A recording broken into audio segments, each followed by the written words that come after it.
Good morning friends, నేను మీ సాయి మలేష్ని మాట్లాడుతున్నాను. ముందుగా మా ఛానల్ సబ్స్క్రైబ్ చేసి లైక్ చేసి షేర్ చేయండి.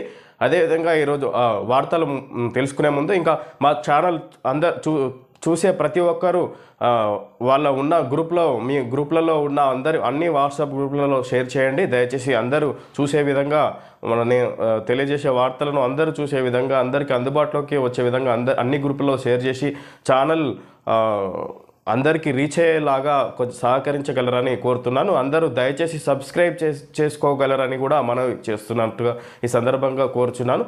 ఓకే ఫ్రెండ్స్, ఈరోజు వార్తల్లోని ముఖ్యాంశాలు తెలుసుకుందాం. ముఖ్యాంశాలు తెలుసుకుందాం. ఆంధ్రజ్యోతి దినపత్రిక ప్రభుత్వ సలహాదారుగా పి సుదర్శన్ రెడ్డి, పౌర సరఫరాల సంస్థ చైర్మన్గా ప్రేమ్ సాగర్ రావు ఇద్దరికీ కేబినెట్ హోదా కల్పిస్తూ నియామకం.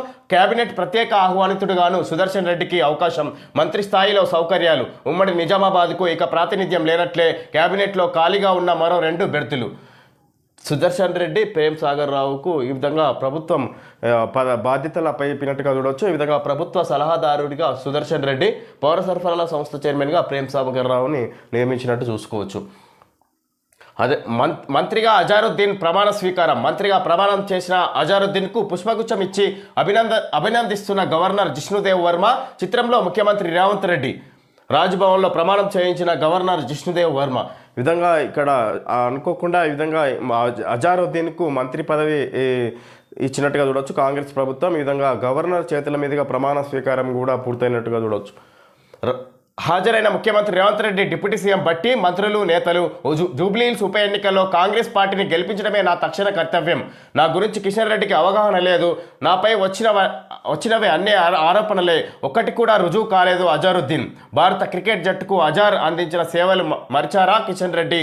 అజార్కు మంత్రి పదవి నిర్ణయం 3 నెలల కిందటే తీసుకున్నాం. PCC chief Mahesh Kumar Goud. ఈ విధంగా ఇక్కడ ఏదైతే బీజేపీ విమర్శిస్తుందో ఆయనపై ఇక్కడ పలు కేసులు ఉన్నాయన్నట్టుగా అజారుద్దీన్ విమర్శించిన సందర్భంగా బీజేపీని ఉద్దేశించి కిషన్ రెడ్డిని ఉద్దేశించి అజారుద్దీన్ మాట్లాడారు. నేను ఇండియా తరపున క్రికెట్ను హైదరాబాద్ నుంచి ఇండియా తరపున క్రికెట్ టీంలో ఆడి గెలిపించిన ఈ విధంగా అవన్నీ మర్చిపోయారా అన్నట్టుగా ఆయన బీజేపీని ఉద్దేశించి చెప్పుకొస్తారు. ఈ విధంగా జూబ్లీహిల్స్ ఉప ఎన్నికల్లో గెలిపించడమే నా తక్షణ కర్తవ్యం అన్నట్టుగా కూడా ఈ సందర్భంగా మంత్రి పదవి బాధ్యతలు చేపట్టిన సందర్భంగా ఆయన చెప్పుకొచ్చారు. కాంగ్రెస్ నేత అజారుద్దీన్ రాష్ట్ర మంత్రిగా ప్రమాణ స్వీకారం చేశారు. గవర్నర్ జిష్ణుదేవ్ వర్మ రాజ్భవన్లోని దర్బార్ హాల్లో అజారుద్దీన్తో ప్రమాణ స్వీకారం చేయించారు.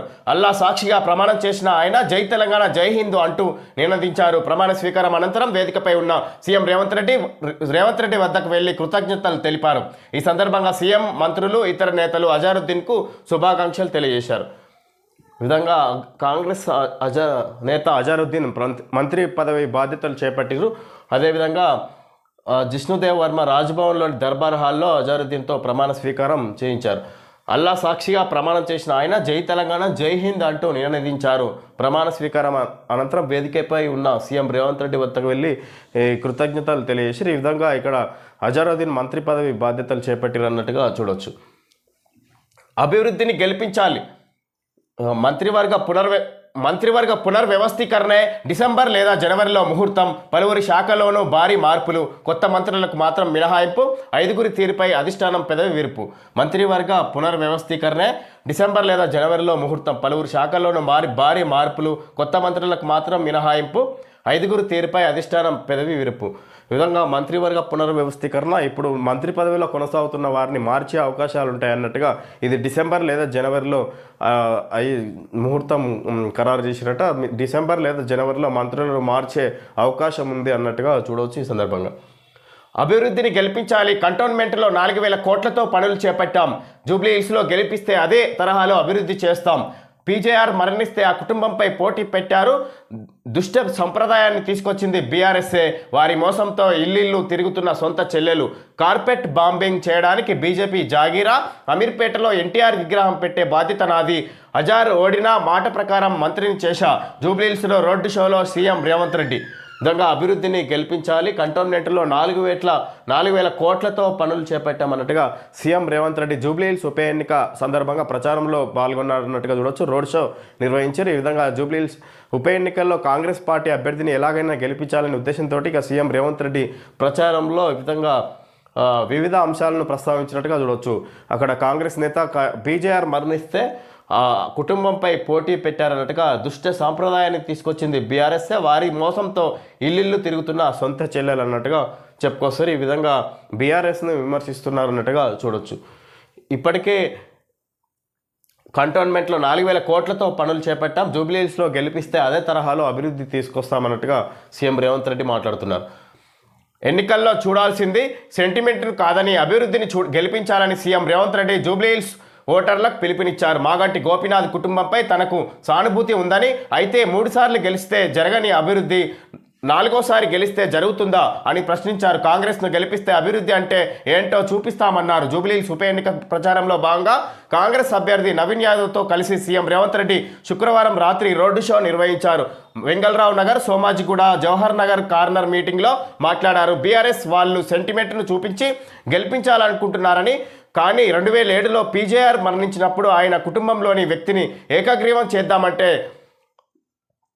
జాంతానాయ్ అంటూ అభ్యర్థిని నిలబెట్టలేదా అని ప్రశ్నించారు. నాడు చంద్రబాబు నాయుడు బీజేపీ కూడా విధంగా ఇక్కడ సీఎం రేవంత్ రెడ్డి ఇక్కడ జూబ్లీహిల్స్ ఉప ఎన్నికల్లో కాంగ్రెస్ అభ్యర్థిని నవీన్ యాదవ్ను గెలిపించాలనే ఉద్దేశంతో ప్రచారంలో పాల్గొన్నట్టుగా చూడవచ్చు. ఈ విధంగా ఇక్కడ బీఆర్ఎస్ను ఉద్దేశించి ఈ విధంగా విమర్శించినట్టుగా చూడవచ్చు. ఈ విధంగా మాగంటి గోపీనాథ్ అక్కడ 3 సార్లు ఎమ్మెల్యేగా ఉండి అభివృద్ధి చేయని దానికి 4వసారి గెలిస్తే అభివృద్ధి జరుగుతుందా అన్నట్టుగా ఇక్కడ కాంగ్రెస్ను గెలిపిస్తే అభివృద్ధి ఏంటో చూపిస్తామన్నట్టుగా చెప్పుకొస్తారు సీఎం రేవంత్ రెడ్డి. నవీన్ యాదవ్ ఆకురౌడి, అలాంటి వ్యక్తిని గెలిపిస్తే అందరినీ బెదిరిస్తారు, ప్రజలు అప్రమత్తంగా ఓటేయాలి కేటీఆర్. విధంగా కేటీఆర్ కూడా ఇక్కడ బీఆర్ఎస్ అభ్యర్థి మాగంటి సునీతను ఎట్లాగైనా గెలిపించాలనే ఉద్దేశంతో ఈ విధంగా ప్రచారంలో మునిగి తేలుతారు. ఈ విధంగా నవీన్ యాదవ్ కాంగ్రెస్ పార్టీ అభ్యర్థి నవీన్ యాదవ్ ఆకురౌడి, ఓ కాంగ్రెస్కు ఓటేస్తే రౌడీ షీటర్ని గెలిపించుకున్నట్టే ఉంటుంది, ప్రజలందరూ అప్రమత్తంగా ఉండాలి, అప్రమత్తంగా ఆలోచించి ఓటేయాలన్నట్టుగా కేటీఆర్ చెప్పుకొస్తారు. జూబ్లీహిల్స్ ఎన్నికల ప్రచారంలో ప్రజలకు సీఎం రేవంత్ అభివాదం. 8 వారాల సమయం ఇవ్వండి, 4 ఎమ్మెల్యేల విచారణ పూర్తయింది, మరో 4 విచారణ చివరి దశకు చేరింది, మిగిలిన 2 ఎమ్మెల్యేల ప్రక్రియ ప్రారంభమైంది. స్పీకర్ల కాన్ఫరెన్స్, విదేశీ పర్యటనలతో ఆలస్యమైంది. వరద సహాయ చర్యలు పనుల్లో ఎమ్మెల్యేలు బిజీ. ఎమ్మెల్యేల ఫిరాయింపు కేసుల విచారణ సుప్రీంను మరింత గడువు కోరిన స్పీకర్ కార్యాలయం. 8 వారాల సమయం ఇవ్వండి. ఇక్కడ జూబ్లీహిల్స్ ఎన్నిక ప్రచారంలో సీఎం రేవంత్ రెడ్డి అభివాదం. 4 ఎమ్మెల్యేల విచారణ పూర్తయింది, మరో 4 విచారణ చివరి దశకు చేరింది, మిగిలిన 2 ఎమ్మెల్యేల ప్రక్రియ ప్రారంభమైంది. స్పీకర్ల కాన్ఫరెన్స్, విదేశీ పర్యటనలతో ఆలస్యమైంది. వరద సహాయ చర్యలు పనుల్లో ఎమ్మెల్యేలు బిజీ. ఎమ్మెల్యేల ఫిరాయింపుల కేసుల విచారణకు సుప్రీంను మరింత గడువు కోరిన స్పీకర్ కార్యాలయం. ఈ విధంగా ఏదైతే పార్టీ మారిన ఎమ్మెల్యేల విషయంలో సుప్రీంకోర్టు ఇచ్చిన గడువుకు గాను ఇంకా స్పీకర్ కార్యాలయం మరింత గడువు కోరినట్టుగా చూడవచ్చు. వారి మీద ఇప్పుడే చివరి ప్రకటన నివేదిక ఇవ్వడద్దు, ఇంకా మాకు సమయం ఇవ్వండి, నిరూపించుకుంటామన్నట్టుగా ఇక్కడ స్పీకర్ కార్యాలయం ప్రభుత్వం తరపున సుప్రీంకోర్టును ఆశ్రయించినట్టుగా చూడవచ్చు. ఇంకా 8 వారాల గడువు కావాలన్నట్టుగా.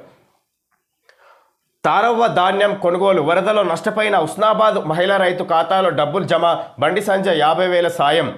ఈ విధంగా ఎక్కడైతే మొంతా తుఫాన్ కారణంగా ఇక్కడ రైతుల ఒడ్లు కాలువలో కొట్టుకుపోయినారు, నీటి ప్రవాహంలో బురదలో కొట్టుకుపోవడం వల్ల ఈ విధంగా నిన్న చూసినాం. తారవ్వ ధాన్యం బురదలో కొట్టుకుపోవడం వల్ల అక్కడి కలెక్టర్ కాళ్ళ మీద పడింది అన్నట్టుగా చూసినాం నిన్న. దానికి సంబంధించి బీజేపీ ప్రభుత్వం తరపున మొత్తం కొన్నారన్నట్టుగా చూడొచ్చు. బండి సంజయ్ కూడా 50,000 సాయం అందించారన్నట్టుగా చూడొచ్చు సందర్భంగా. వరంగల్లోని సమ్మయ్య నగర్లో సీఎం రేవంత్, మంత్రి పొంగులేటి. ఈ విధంగా సీఎం రేవంత్ రెడ్డి వరంగల్ పర్యటనలో ముంపు ప్రాంతాలను పరామర్శించినట్టుగా చూడొచ్చు. ఈ విధంగా పర్యటించినట్టుగా చూడొచ్చు.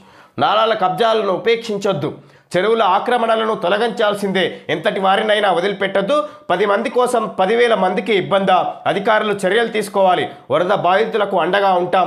తుఫాన్ ప్రభావంతో 12 జిల్లాల్లో తీవ్ర నష్టం, మృతుల కుటుంబాలకు 5 లక్షల పరిహారం, ఇల్లు నీట మునిగితే 15,000 రూపాయలు, కూలిపోతే ఇందిరమ్మ ఇల్లు, పంట నష్టపోయిన రైతులకు ఎకరాకు 10,000 రూపాయలు. వరంగల్ పట్టణంలో సీఎం రేవంత్ వరద నష్టంపై మంత్రులతో కలిసి ఏరియల్ సర్వే. ఈ విధంగా మొంతా తుఫాన్ కారణంగా వరంగల్లో భారీగా నష్టపోయారన్నట్టుగా చూడొచ్చు. రైతులు ఇక్కడ తెలంగాణ వ్యాప్తంగా ఎంతోమంది పంట నష్టం కోల్పోయిన సందర్భంగా వరంగల్ పర్యటనలో సీఎం రేవంత్ రెడ్డి చెప్పుకొచ్చారు. ఈ విధంగా పాక్షికంగా దెబ్బతింటే వాళ్లకు నష్టపరిహారం ఇస్తారు ఇల్లు, అదేవిధంగా పూర్తిగా నష్టపోతే ఇందిరమ్మ ఇల్లే ఇస్తామన్నట్టుగా సీఎం రేవంత్ రెడ్డి ప్రకటించారు. అదేవిధంగా పంట నష్టం జరిగిన వాళ్ళకు కూడా ఎకరాకు 10,000 15,000 నుంచి ఎకరాకు 10,000 అందజేస్తామన్నట్టుగా చెప్పుకొచ్చారు. మృతుల కుటుంబాలకు 5 లక్షల పరిహారం, ఇల్లు నీట మునిగితే 15,000 అన్నట్టుగా కూడా సీఎం రేవంత్ రెడ్డి ప్రకటించినట్టు చూడొచ్చు. నాగారం భూముల వివాదం, ఐఏఎస్ ఐపీఎస్లకు ఊరట, నిషేధిత జాబితా నుంచి సర్వే నెంబర్లు 194 195 తొలగింపు, అవి పట్టా భూములేనని కలెక్టర్ తెలిపారు. పిటిషనర్ కూడా భూదాన్ భూములు కాదన్నారు. విచారణ సందర్భంగా హైకోర్టు డివిజన్ బెంచ్ వ్యాఖ్యలు, సింగిల్ జడ్జి ఆదేశాలు కొట్టివేత, సర్వే నెంబర్ 181 182లపై ఆదేశాలు యథాతథం.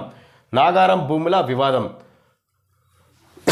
ఈ విధంగా ఈ నాగారం భూముల వివాదం అనేది ఇంకా నిషేధిత జాబితా నుంచి సర్వే నెంబర్లు తొలగించారంట. ఇవి ఎప్పటి వరకు నిషేధిత జాబితాలో ఉండే 194 195 ఐఏఎస్ ఐపీఎస్లకు ఊరట లభించిందన్నట్టుగా చూడొచ్చు.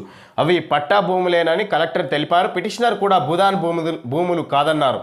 విచారణ సందర్భంగా హైకోర్టు డివిజన్ బెంచ్ వ్యాఖ్యలు, నాగారం భూముల విషయంలో ఐఏఎస్ ఐపీఎస్లకు హైకోర్టు డివిజన్ బెంచ్లో ఊరట లభించింది. ఐఏఎస్ ఐపీఎస్ల భూములు ఉన్న రంగారెడ్డి జిల్లా మహేశ్వరం మండలం నాగారం సర్వే నెంబర్లు 194 195లను నిషేధిత జాబితా నుంచి తొలగించాలని పేర్కొంటూ హైకోర్టు డివిజన్ బెంచ్ శుక్రవారం ఆదేశాలు జారీ చేసింది. సర్వే నెంబర్లు 194 195లోని భూములు పట్టా భూములేనని జిల్లా కలెక్టర్ పేర్కొన్నారని, ఈ వివాదంలో తొలుత పిటిషన్ దాఖలు చేసిన బిర్లా మల్లేష్ కూడా అవి భూదాన్ భూములు కాదన్నారని, ఈడీకి కూడా అభ్యంతరం వ్యక్తం చేయలేదని డివిజన్ బెంచ్ ఏదైతే పిటిషన్ వేసిండో అవి భూదాన్ భూములు ఈ అవి అన్నట్టుగా పిటిషన్ వేసారు. ఇప్పుడు అవి భూదాన్ భూములు కాదని ఆ పిటిషనరే ఏదైతే బిర్లా మల్లేష్ అనే వ్యక్తే మళ్ళీ ఆయన పిటిషన్ని వెనక్కి తీసుకున్నట్టుగా చూడొచ్చు. ఈ విధంగా అవి భూదాన్ భూములు కాదన్నందుకు హైకోర్టు మళ్ళా ఈ ఐఏఎస్ ఐపీఎస్లపై ఏదైతే ఆరోపణ ఉందో దానికి గాను వాళ్లకు అనుకూలంగా తీర్పు వెలువడినట్టుగా చూడొచ్చు. ఈ సందర్భంగా నిషేధిత భూముల జాబితా రెడీ, గ్రామాల వారీగా 22A జాబితా సిద్ధం. రాష్ట్రంలోని 10,953 రెవెన్యూ గ్రామాలకు 10,510 గ్రామాల వివరాలు అందుబాటులో. మరో 2 రోజుల్లో 100% జాబితా సబ్ రిజిస్ట్రార్లకు పంపిన జిల్లా కలెక్టర్లు. కొన్ని జిల్లాల్లో జాప్యంపై రెవెన్యూ శాఖ కార్యదర్శి ఆగ్రహం. రిజిస్ట్రేషన్ శాఖ CCLA ఇచ్చిన ఫార్మాట్లు వేర్వేరుగా ఉన్నందునే జాప్యం అంటున్న కలెక్టర్లు. ఈ విధంగా నిషేధిత భూముల జాబితా రెడీ చేసినట్టుగా చూడొచ్చు. గ్రామాల వారీగా 22A జాబితా సిద్ధం. రాష్ట్రంలోని 10,953 రెవెన్యూ గ్రామాలకు 10,510 గ్రామాల వివరాలు అందుబాటులో. మరో 2 రోజుల్లో 100% జాబితా సబ్ రిజిస్ట్రార్లకు పంపిన జిల్లా కలెక్టర్లు. కొన్ని జిల్లాల్లో జాప్యంపై రెవెన్యూ శాఖ కార్యదర్శి ఆగ్రహం. రిజిస్ట్రేషన్ శాఖ CCLA ఇచ్చిన ఫార్మాట్లు వేర్వేరుగా ఉన్నందునే జాప్యం అంటున్న కలెక్టర్లు. ఈ విధంగా ఇక్కడ ఏదైతే నిషేధిత జాబితా ప్రతి గ్రామంలో నిషేధిత భూములు ఉన్న సందర్భంగా వాటి జాబితాను సేకరిస్తున్నట్టుగా చూడొచ్చు ప్రభుత్వం. దానికి సంబంధించి అన్ని మండలాల్లో అన్ని అందినట్టుగా చూడొచ్చు. కొన్ని ఎందుకు ఆలస్యమైన కొన్ని ప్లేస్ల సబ్ రిజిస్ట్రార్లకు పంపిన జిల్లా కలెక్టర్లు పంపారు. ఇవి జిల్లా కలెక్టర్లు మొత్తం మీద ప్రతి మండలాల్లో ఈ విధంగా నిషేధిత భూముల జాబితాను అందజేసినట్టుగా చూడొచ్చు. రిజిస్ట్రేషన్ శాఖ CCLA ఇచ్చిన ఫార్మాట్లు వేర్వేరుగా ఉన్నందునే జాప్యం అంటున్న కలెక్టర్లు. ఏదైతే ఫార్మాట్లు రిజిస్ట్రేషన్ శాఖ CCLA ఇచ్చిన ఫార్మాట్లు వేర్వేరుగా ఉండడం వల్ల నిషేధిత జాబితాను ఆలస్యమైంది అన్నట్టుగా కొంత చెప్పుకొస్తారు. మేయర్ దంపతుల హత్య కేసులో 5గురికి ఉరి. ఏపీలోని చిత్తూరు కోర్టు సంచలన తీర్పు. మేనల్లుడే ప్రధాన హంతకుడు. ఆర్థికంగా అత్తమామ సహకరించడం లేదని మరో 4గురితో కలిసి హత్యలు. ఘటనా స్థలిలోనే అనురాధ మృత్యువాత, చికిత్స పొందుతూ కటారి మోహన్ మృతి. 10 ఏళ్లు కొనసాగిన విచారణ. ఈ విధంగా 10 సంవత్సరాల కిందట ఇక్కడ భార్యాభర్తల్ని చంపారు. ఇక్కడ మేయర్గా పదవి బాధ్యతలు చేపట్టిన టైంలో వాళ్ళని సొంత మేనలుడే ఇక్కడ ఆర్థికంగా సహకరించకపోవడంతో ఇంకా అతనికి సంబంధించిన 4 వ్యక్తులతోటి ఇక్కడ హతమార్చడం ద్వారా ఇప్పుడు అతని విచారణ 10 సంవత్సరాలు జరిపి వెట్టకేలకు ఇప్పుడు అతనికి ఉరి శిక్ష పడిందన్నట్టుగా చూడొచ్చు. ఫిబ్రవరి 25 నుంచి ఇంటర్ పరీక్షలు. ప్రాక్టికల్స్ ఫిబ్రవరి 2 నుంచే షెడ్యూల్ విడుదల చేసిన ఇంటర్ బోర్డు. ఇంటర్ పరీక్షలకు ఫిబ్రవరి 25 నుంచి ప్రారంభం కాబోతున్నట్టుగా ఇంటర్మీడియట్ బోర్డు విడుదల చేసినట్టుగా చూడవచ్చు షెడ్యూల్. ప్రాక్టికల్స్ ఫిబ్రవరి 2 నుంచే జరుగుతున్నాయంట. మరో 10 ఏళ్ల రక్షణ బంధం, భారత్ అమెరికా కీలక ఒప్పందం, మన రక్షణ భాగస్వామ్యంలో కొత్త యుగం, స్వేచ్ఛాయుత ఇండో పసిఫిక్కు ఈ ఒప్పందం కీలకం. రాజ్నాథ్. ఈ విధంగా భారత్ అమెరికాకు మరో 10 ఏళ్ళు రక్షణ బంధం అంటే రక్షణ సైనిక విభాగాలకు సంబంధించి అణువాయుధాలకు సంబంధించి ఒప్పందాలు మరో 10 సంవత్సరాలకు సంబంధించిన ఒప్పందాలు చేసుకున్నారన్నట్టుగా చెప్పుకొస్తారు. మన రక్షణ భాగస్వామ్యంలో కొత్త యుగం, స్వేచ్ఛాయుత ఇండో పసిఫిక్కు ఈ ఒప్పందం కీలకం. స్వేచ్ఛాయుత ఇండో పసిఫిక్కు ఇది కీలక ఒప్పందం అన్నట్టుగా చెప్పుకొస్తారు రాజ్నాథ్ సింగ్. H1B దుర్వినియోగం, ఎక్స్లో అమెరికా కార్మిక శాఖ యాడ్, భారతీయులే అధికంగా లబ్ధి పొందుతారంటూ అక్కసు. ఇది ఎక్స్లో అమెరికా కార్మిక శాఖ యాడ్. H1B వీసా అనేది దుర్వినియోగం అవుతుంది, భారత్లు ఎక్కువగా లబ్ధి పొందుతున్నారన్న ఉద్దేశంతో ఈ విధంగా H1B దుర్వినియోగం అవుతుంది అనేది అమెరికా కార్మిక శాఖ యాడ్ ఇచ్చింది అన్నట్టుగా చూడొచ్చు. అమ్మో నకిలీ బొమ్మ, ఆందోళన కలిగిస్తున్న ఏఐ ఆధారిత డీప్ ఫేక్ వీడియోలు, చిత్రాలు, మహిళలను పిల్లలను లక్ష్యంగా చేసుకుంటున్న వికృత మనస్కులు. ఏఐతో ముప్పే, నిపుణులు చెక్ పెట్టేందుకు సర్కారు చర్యలు. ఐటీ రూల్స్ 2021కి పలు సవరణలు ప్రతిపాదిస్తూ ముసాయిదా. ఈ విధంగా ఇక్కడ ఏఐ వల్ల ఇక్కడ పిల్లలు, మహిళలకు చాలా ముప్పు జరగబోతుంది అన్నట్టుగా నిపుణులు తెలియజేస్తున్నారు. ఏఐ సహకారంతో ఈ విధంగా మనుషుల వాళ్ళ ఫేసుల్ని నకిలీగా క్రియేట్ చేసే అవకాశం ఉంటుంది. ఇక్కడ ఒక వ్యక్తికి బదులు ఇంకొక వ్యక్తిని చూపించడానికి కూడా అవకాశాలు ఉంటాయి అన్నట్టుగా చెప్పుకొస్తారు. ఐటీ రూల్స్ 2021కి పలు సవరణలు ప్రతిపాదిస్తూ ముసాయిదా. ఈ విధంగా 2023లో హీరోయిన్ రష్మిక మందన్న ఒక లిఫ్ట్లో ఎక్కుతున్న వీడియో ఒకటి వైరల్ అయ్యింది. చాలామంది ఆ వీడియోలో కనిపిస్తున్నది నిజంగా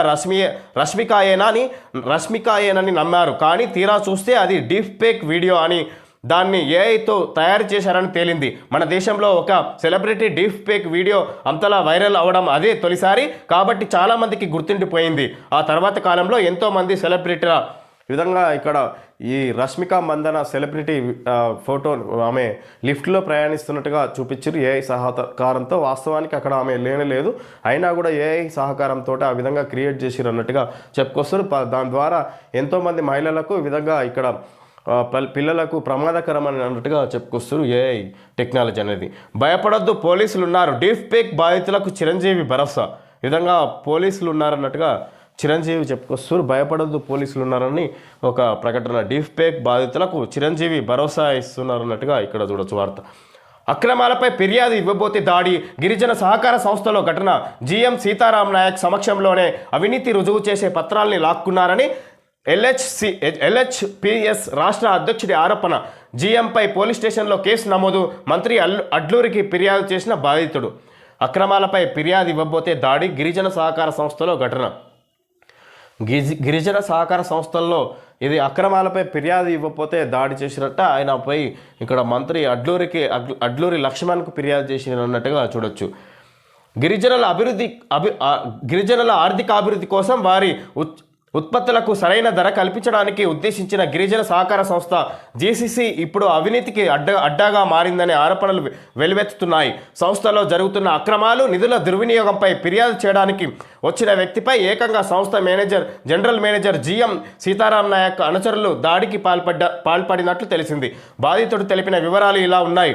లంబాడీ హక్కుల పోరాట సమితి ఎల్హెచ్పిఎస్ రాష్ట్ర అధ్యక్షుడు గుగులోతు రాజేష్ నాయక్ జీసీసీలో జరుగుతున్న అవకతవకలపై ఫిర్యాదు చేయడంతో పాటు తనకు అవసరమైన సమాచారాన్ని కోరుతూ ఆర్టీఐ కింద దరఖాస్తు చేసుకోవడానికి హైదరాబాద్లోని విధంగా ఇక్కడ గిరిజన సహకార సంస్థల్లోనే గిరిజనులకు న్యాయం జరగకపోతే బయట ఎలా జరుగుతుంది అన్నట్టుగా మనం సందర్భంగా చూడవచ్చు. ఈ విధంగా గిరిజనులే సహకరించకపోవడం ఇది మనం సమాజంలో ఇక్కడ తలెత్తుకొని అంశం అన్నట్టుగా చూడవచ్చు. ఈ విధంగా గిరిజనులే సహకరించకపోతే బయట ఏ విధంగా న్యాయం జరుగుతుంది అన్నట్టుగా మనం ఈ సందర్భంగా చూడవచ్చు. ఈ విధంగా వాళ్లకు ఎస్సీ ఎస్టీ బీసీలకు అధికారం కావాలంటారు. అధికారం ఇస్తే వాళ్ళే సహకరించలేకపోతారు, మనమే సహకారం చేసుకోలేకపోతున్నాం అన్నట్టుగా ఈ సందర్భంగా కూడా చూడొచ్చు. ఈ విధంగా న్యాయం కోసం వెళ్తే అతనిపై దాడి చేయడం ఇది ఒక రకంగా అన్యాయంగా చూడొచ్చు. ఈ విధంగా దానికి సంబంధించి చట్టపరమైన చర్యలు తీసుకోవాలి వీళ్ళపై అన్నట్టుగా చూడవచ్చు ఈ సందర్భంగా. సిపిఎం రాష్ట్ర నేత సామినేని దారుణ హత్య, కత్తితో పొడిచి చంపిన గుర్తు తెలియని వ్యక్తి. ఖమ్మం జిల్లా పాతర్లపాడు గ్రామంలోని రామారావు ఇంటి వద్దే ఘటన. రాజకీయ కారణాల, ఆస్తి కుటుంబ తగాదాల, పోలీసుల విచారణ. హత్యను తీవ్రంగా ఖండించిన డిప్యూటీ సీఎం బట్టి విక్రమార్క హంతకులను పట్టుకోవాలని ఆదేశం. ఈ విధంగా సిపిఎం రాష్ట్ర నేత సామినేని ఈ విధంగా ఇక్కడ గుర్తు తెలియని వ్యక్తులు ఖమ్మంలో ఇక్కడ అతన్ని హతమార్చినట్టుగా చూడొచ్చు. అతని రామారావు ఇంటి వద్దనే ఘటన జరిగినట్టుగా చూడొచ్చు. రాజకీయ కారణాల, ఆస్తి కుటుంబ తగాదాల, పోలీసుల విచారణ జరుగుతుందన్నట్టుగా చూడొచ్చు. పోలీసుల విచారణ జరుగుతుంది. రాజకీయ కారణాల, ఆస్తి కుటుంబ తగాదాల అనేది విచారణ ఇంకా జరుగుతుంది. ఇక ఆ వార్త బయటకు వచ్చినాక చెప్పుకోవచ్చు. ఇంకా విచారణ పూర్తయినాక ఈ డిప్యూటీ సీఎం బట్టి విక్రమార్క తీవ్రంగా ఖండించారు అన్నట్టుగా చూడొచ్చు. ఈ హత్యను హంతకులను పట్టుకోవాలని కూడా పోలీసులకు ఆదేశాలు జారీ చేసినట్టుగా చూడొచ్చు. మీ నమ్మకమే మా తరగని సంపద, కపిల్ చిట్స్ మీ కళలకు సహకారం అన్నట్టుగా చూడవచ్చు. కపిల్ గ్రూప్ వాళ్ళు ఆడిచ్చారు. ఓకే ఫ్రెండ్స్, ఈరోజు వార్తల్లోని ముఖ్యాంశాలు తెలుసుకోవడం జరిగింది. Thank you friends.